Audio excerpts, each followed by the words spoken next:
Hi, everybody. Mike here. I'm going to be talking today about assessment and proficiency-based progress and how we are addressing those issues during COVID.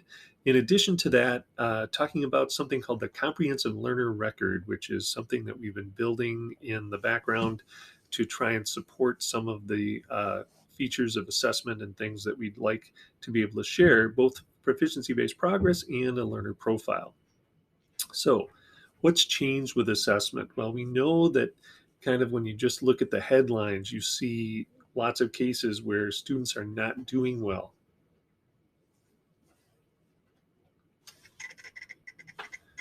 Uh, didn't take that Law and Order thing as well as I would have liked.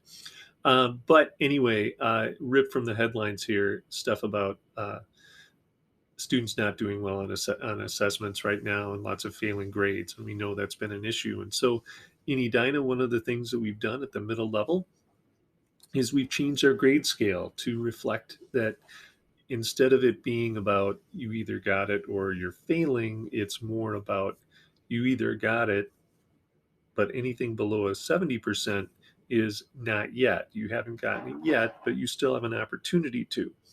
And so this has been a shift in our thinking to try and be more supportive and working with kids and for them to recognize that I may not be doing well now, but that doesn't mean that I can't get it.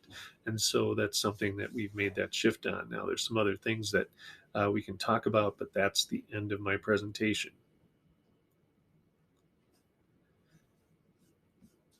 Okay, so now I'm going to come back to WeVideo